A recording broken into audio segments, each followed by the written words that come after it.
Nesse vídeo eu quero falar sobre o livro Os Segredos da Mente Milionária, que eu tinha lido uns anos atrás e reli agora nesse momento de transição, porque eu falei, cara, eu vou reler esse livro. A maioria dos educadores financeiros amam indicar o livro, falam que é como se fosse o, sei lá, né, o melhor livro de todos, enfim. E nesse vídeo eu quero trazer alguns pontos para se tomar cuidado com relação aos Segredos da Mente Milionária, a livros do Napoleão Hill, por exemplo, né? Quem Pensa Enriquece, A Lei do Triunfo, que alguns anos atrás eu li também e, meu Deus, fazia muito sentido, todo mundo falava super bem, domine sua mente, né? Domine sua mentalidade, mude sua mentalidade, fique milionário. E aquilo era muito atrativo. E hoje, depois de viver um pouco o mercado, um pouco não, né? Viver alguns anos no mercado de marketing digital, eu acho que eu tô meio curado dessas promessas e desse mundo meio coach, meio marqueteiro demais. E isso é um ponto interessante, né, do livro O Segredos da Mente Milionária, que está aqui, que é assim, hoje, entendendo sobre marketing e lendo também, eu já até gravei um vídeo também falando sobre o outro que está aqui, tem um monte de livro espalhado na minha mesa, do Dot-Com Secrets, do Russell Brunson, que fala sobre funis de venda. O Segredos da Mente Milionária, no fundo, ele não é um livro... O cara, eu não estou questionando aqui a finalidade do cara, do T. Harv Eker, né, quais eram as intenções, mas é muito claro durante o livro que a ideia dele é vender o seminário que ele faz. Então, dentro da lógica do Russell, que é o maior especialista de funis de vendas do mundo, um dos primeiros funis que se cria é um funil de livro. Então, o livro, Os Segredos da Mente Milionária, ele é um livro de marketing. Ele é um livro de copy, no sentido de o autor criou e escreveu o livro uma forma simples de introduzir pessoas no ecossistema dele, visando vender produtos mais caros ao decorrer do tempo. Então, ele faz eventos, faz seminários. Na época que eu li, eu não fazia ideia disso, não tinha lido com essa percepção. Mas é muito claro, ele dá um monte de estudos de caso, né, provas sociais ao longo do livro, falando de pessoas que estavam no seminário, e ele falou determinada coisa, depois de algum tempo recebeu e-mails falando que a vida tinha mudado completamente. Então, assim, é muito claro que a intenção do livro é essa. Eu acho que, assim, tem coisas boas no livro, não tô falando que o livro é horrível, né, que é um monte de mentira, que o autor é um bosta, né, a ideia não é essa. Mas tem pontos que eu gostaria de chamar a atenção pra gente tomar cuidado no que esse tipo de livro traz. Então, assim, qual que é a minha ideia aqui? É trazer um pouco do que eu acho, né, de como esses livros funcionam, esse livro especificamente, e livros como o do Napoleão Hill também, porque eu acho que tem a mesma pegada. O que faz sentido neles, né, por que eles fazem sentido e por que eles são muito sedutores. E no final também eu quero trazer os 17 arquivos de riqueza, né, porque como que funciona o livro? Ele é dividido aqui em duas partes. Primeiro ele fala sobre o modelo de dinheiro. Então ele explica, né, como que é formado o modelo de dinheiro de cada pessoa. Bem simplório, talvez eu quero fazer uma sequência de vídeos sobre o Segredos da Mente Milionária, porque tem muita coisa aqui que é interessante e que dá para abordar. Então ele fala primeiro sobre o modelo de dinheiro. Eu acho que é uma simplificação bem grande de como é formado, mas beleza, tem coisas interessantes que fazem sentido na minha cabeça. E depois ele traz 17 arquivos de riqueza, né, que são 17 modos de pensar e agir que distinguem os ricos das outras pessoas. Então, no final, a gente passa pelos 17 pontos e na minha ideia de fazer uma sequência de vídeos sobre esse livro, eu posso trazer depois um vídeo também discutindo os 17 arquivos de riqueza. O que eu vi, assim que eu comecei a ler, eu lembrei de um ponto, de um outro livro do Nassim Taleb, que é o Iludidos pelo Acaso. Também tá aqui, Iludidos pelo Acaso. Fica refletindo que eu gravo os vídeos com a câmera frontal, né? Eu não gravo com a câmera traseira, não. Então tem o Iludidos pelo Acaso do Taleb. E o que ele diz ali, né? Ele, em algum momento do livro, ele cita o livro do Jim Collins, que, se eu não me engano, chama Empresas Feitas para Vencer. Qual que é a ideia ali do livro do Jim Collins? É ele pegar empresas que deram certo e inferir uma fórmula de sucesso daquelas empresas. E o que o Taleb diz nesse livro Iludidos pelo Acaso?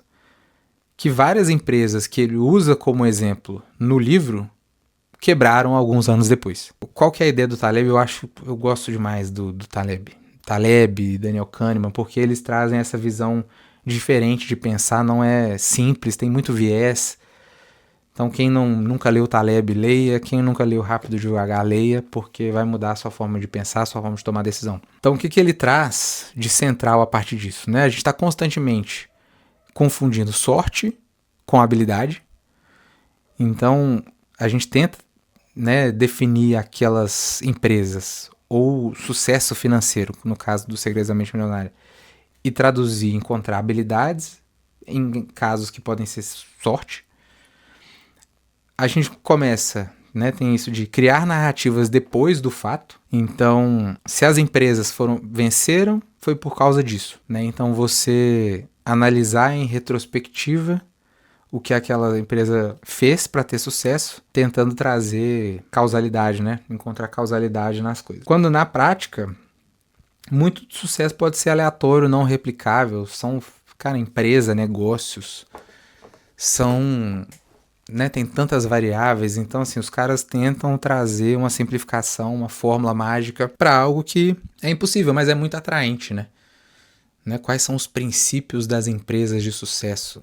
É fácil de vender, né? Quais são os segredos da mente milionária? São só 17 arquivos de riqueza que você precisa implantar na sua mente para você conseguir ficar milionário, entendeu? É uma simplificação, é atrativo, mas na prática não é assim que funciona. Então, qual que é a crítica em cima disso, né? Se essas empresas, no caso do livro do Jim Collins, se essas empresas eram feitas para vencer, por que várias delas deixaram de vencer no futuro? Né? Isso reforça a tese do Taleb de que explicações retrospectivas são frágeis.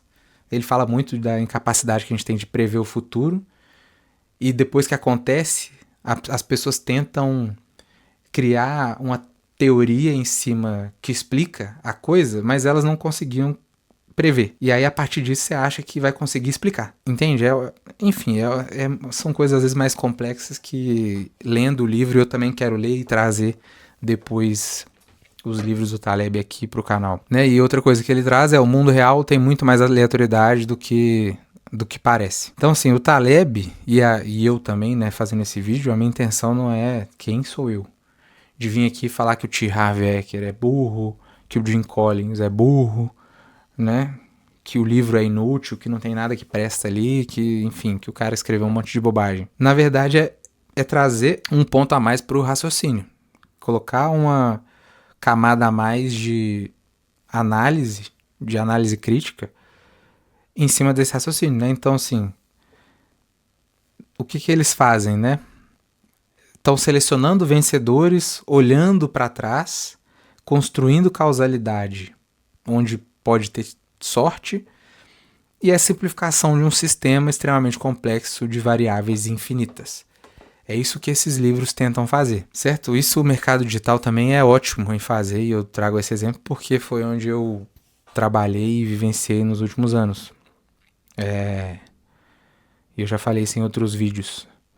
Por exemplo, o cara que vende fórmula de lançamento, o Érico Rocha, né? Vamos falar aqui sem problema. Ele vende a fórmula de lançamento. A fórmula tem os passos. A maioria das pessoas, ainda mais com o passar do tempo, não estou falando que a fórmula não funciona, funciona. E eu acho que já funcionou mais, né? Ela tem parado de funcionar. Mas muitas pessoas fazem adaptações, então as pessoas vão moldando o que tem na fórmula para suas realidades. E elas têm resultado. Só que na hora de virar depoimento, de virar prova social, o Érico e qualquer outra pessoa que vende algo ensinando pessoas a ganhar dinheiro no digital, eles não colocam esses asteriscos, né? Tipo, olha, fulano conseguiu, mas ele fez essa adaptação. Ele simplesmente traz o resultado como se aquilo fosse uma validação da fórmula. E você que está de fora fala, pô, funciona. Então é a mesma coisa. Li Os Segredos da Mente Milionária, fiquei milionário. Logo, as 17 leis, os 17 arquivos de riqueza funcionam de verdade. Só que ao mesmo tempo tem uma galera que lê, tem uma galera que faz a fórmula, tem uma galera que compra um monte de curso e não tem resultado. Então é meio que isso, é tentar simplificar coisas extremamente complexas, mas que quando você, né, igual ele aqui tenta trazer várias provas sociais. É a tentativa de validar o que ele está trazendo aqui no livro. E isso o marketing faz maravilhosamente bem.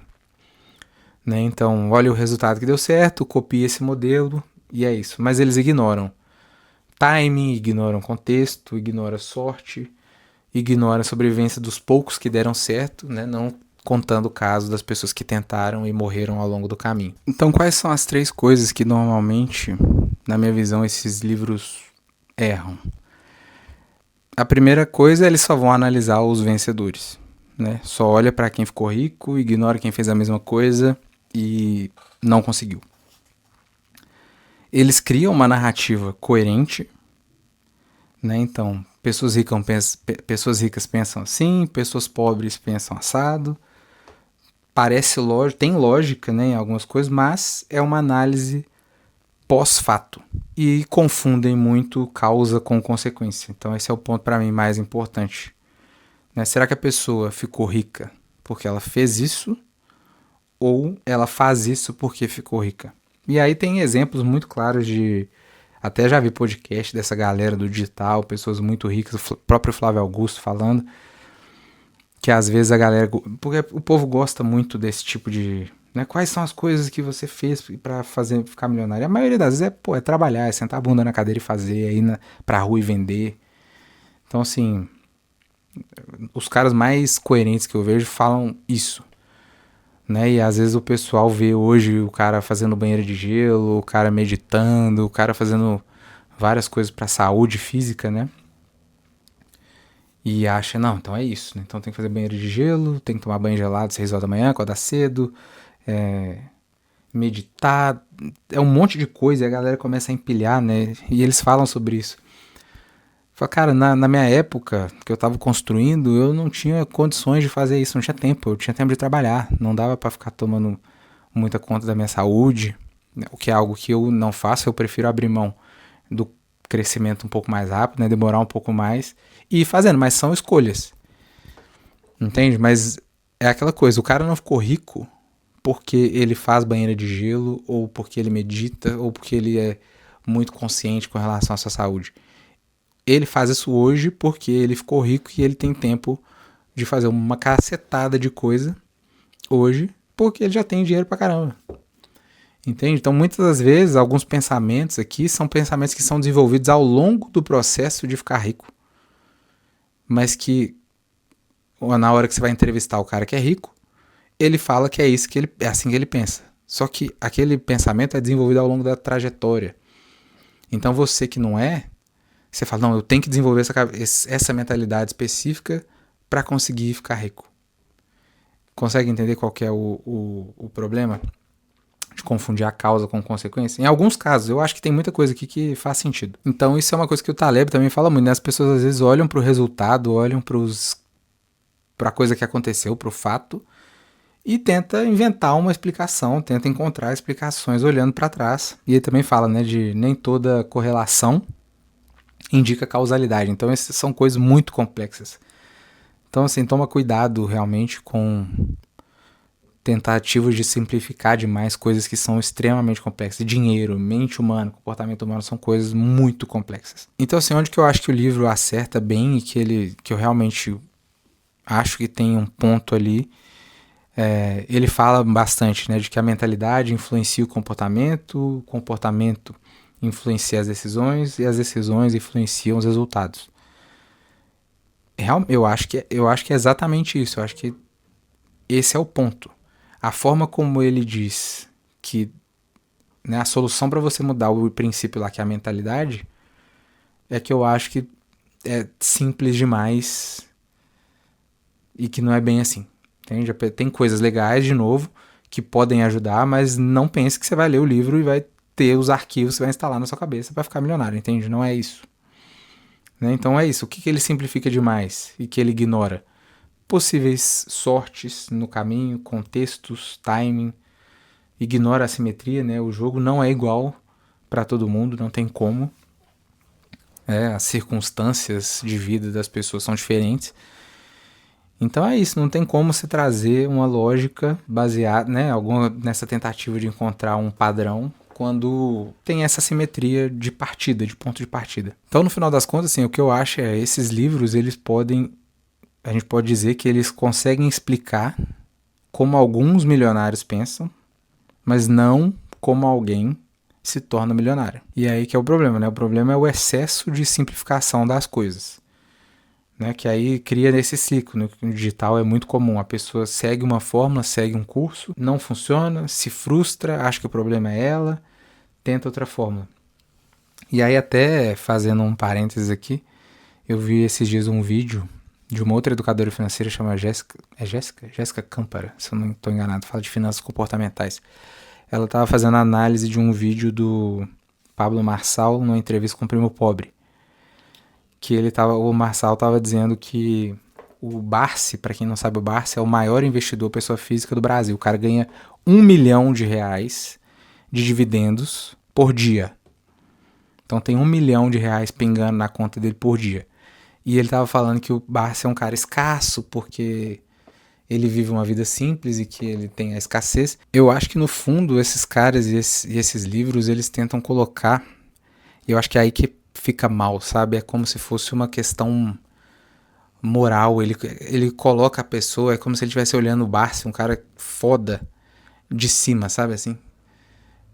Porque ele não tem uma mentalidade próspera, não tem uma mentalidade de escassez. Então vira uma coisa meio que moral. Você se fala, meu Deus, eu sou pior, uma pessoa pior. E às vezes cria mais neurose do que ajuda.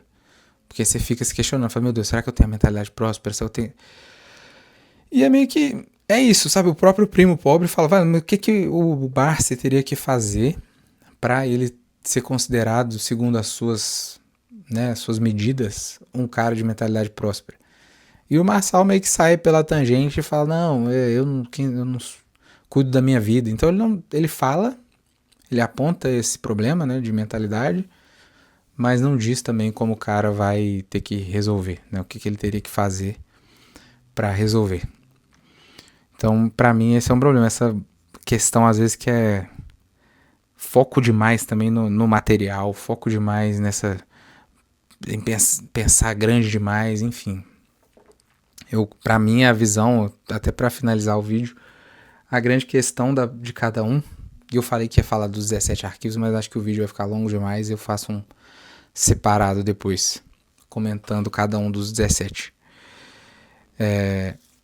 E uma coisa que a Jéssica até falou, né, esses caras confundem o conceito de escassez e mentalidade pobre com o conceito de ambição. Então, muitas vezes, não dá pra falar também que o Barsi não tem ambição, né? Não dá pra falar que muita gente não tem ambição, que você tem mentalidade de escassez. É isso, é tentar encontrar um termo simples para explicar uma coisa extremamente complexa, que na cabeça das pessoas normalmente vai ficar essa neurose de, meu Deus, eu não sou um cara próspero, eu tenho que treinar meu merecimento, sabe? Essas coisas assim, hoje em dia eu não compro muito essa ideia. A grande questão para mim, que realmente vai fazer diferença na sua vida, é você buscar autoconhecimento, né? Você entender quem é você de verdade, quais são suas qualidades, quais são seus talentos, quais são suas habilidades, qual que é a sua vocação, e ao mesmo tempo quais são suas circunstâncias, porque dependendo das suas circunstâncias não tem como você ir em busca da sua vocação, porque essa é a vida. Então, qual que é a sua personalidade, quais são os seus objetivos reais e não os objetivos que você começa a criar baseado no que esses caras estão falando aqui, de você pensar grande, de você... Não acho que isso é para todo mundo. Se todo mundo... E aí aquela coisa, né? O Pablo, ele traz algo que eu acho que faz muito sentido, que é isso, né? Ele é religioso, eu também acredito em Deus. Então, assim, Deus criou as pessoas, e se você não acredita em Deus, beleza, mas enfim, tem uma força, um criador, e ele tem dentro dele todas as possibilidades humanas, porque é impossível, aí partindo para a filosofia, né? É impossível eu conseguir fazer algo que a pessoa que me criou não tenha essa possibilidade. Então, as minhas possibilidades estão dentro das possibilidades de Deus, as possibilidades do meu pai, enfim, de todos os seres humanos. E Deus é perfeição. Então, dentro desse raciocínio, todo mundo tem que buscar a perfeição. Eu concordo, todo mundo tem que buscar crescer, todo mundo tem que buscar ser melhor. Só que na prática não é assim, né? Na prática, conseguir buscar isso não é tão simples assim. Então você apontar para uma pessoa e tentar dizer que ela é menos porque ela não consegue, né? Porque tem problema, a pessoa fica achando que tem problema na cabeça dela e ela vai buscar soluções e buscar merecimento, né? Parece que às vezes eles falam, né? Você tem que viver o extraordinário, você começa a querer frequentar restaurantes de rico para você sentir a energia do rico e conseguir, né, se sentir merecedor daquilo. Você tá só aumentando o seu problema financeiro às vezes porque você não tinha dinheiro para pagar aquele restaurante, entendeu? Então assim, dentro das suas possibilidades, realmente existe isso e você tem que buscar, mas eu acho que é por esse caminho do autoconhecimento, do desenvolvimento pessoal.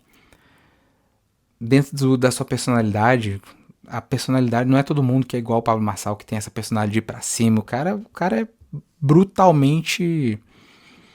É um caminhão para fazer dinheiro, para empreender, entende? Não é todo mundo que tem essa mesma coisa e não tem como você querer ter os mesmos resultados. Por mais que ele diga que você tem essa possibilidade, eu não acredito nisso. Sabe? Pelo menos não nessa vida, não com essas circunstâncias que você tem, que são diferentes das dele. Né? Então, quais são os seus objetivos? E a partir disso, você começa a ter mais clareza do que você consegue sustentar na sua vida, financeiramente falando, né? E aí, para finalizar, não adianta você buscar o resultado que algumas pessoas têm se você não tem a estrutura e a personalidade para sustentar o caminho que levou aquela pessoa até lá. Entende? É basicamente isso. Então, se você gostou desse vídeo, já curte, se inscreve no canal, comenta, bora trocar uma ideia. Minha ideia é trazer vídeos nessa pegada de mais conversa e não ficar cagando regra aqui. E é isso, se inscreve no canal para acompanhar a sequência de vídeos sobre os segredos da mente milionária. O próximo eu trago os 17 arquivos de riqueza e a gente troca uma ideia sobre cada um deles.